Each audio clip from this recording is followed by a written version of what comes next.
ప్రతి గ్రామంలో గ్రామదేవత ఉంటుంది. స్త్రీ దేవత రూపాలను గ్రామదేవతలని అంటారు. అయితే చాలా వరకు గ్రామాలలో ఊరి పొలిమేరలోనే గ్రామదేవతలు కొలువై ఉంటారు. ఇదిలా ఉంటే పంచభూతాలు అనగా భూమి, ఆకాశం, అగ్ని, గాలి, నీరు.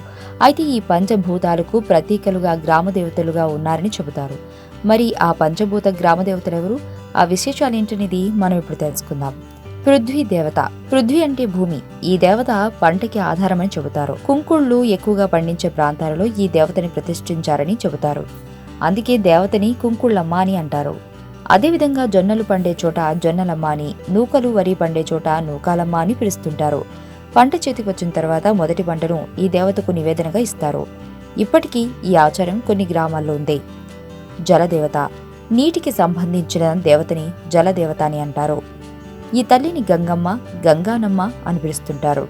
ఈ తల్లికి సంబంధించిన ఆలయం ఎంత ఎత్తులో ఉన్నప్పటికీ ఆ తల్లిని దర్శించాలంటే మాత్రం గర్భగుడికి మెట్లు దిగి కిందికి వెళ్లే దర్శనం చేసుకునే విధంగా ఉంటుంది. అగ్నిదేవత.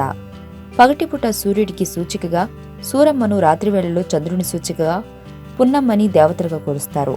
పూర్వం కొన్ని గ్రామంలో ప్రతి పౌర్ణమి నాడు పున్నమ్మను, ప్రతి అమావాస్య నాడు సూరమ్మను పూజించేవారు.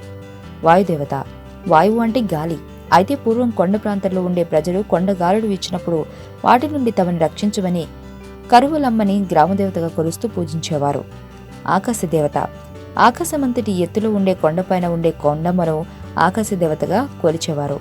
గాలివానలు, పిడుగులు, ఉరుములు వంటివి పడినప్పుడు వాటి నుండి రక్షించుకోవడానికి ఈ తల్లిని ఏర్పాటు చేసుకుని పూజించేవారని చెబుతారు. అంతు చిక్కని రహస్యాలు, మరెన్నో మనకి తెలియని పురాతన కట్టడాలు, వాటి వెనక దాగిన నిజాలు, పూర్వీకుల ఆచారాలు, మరెన్నో మూఢ విశ్వాసాలు, ఇలా కాలగర్భంలో కలిసిపోతున్న రహస్యాల కొరకు సబ్స్క్రైబ్ చేయండి రహస్యవాణి ఛానల్.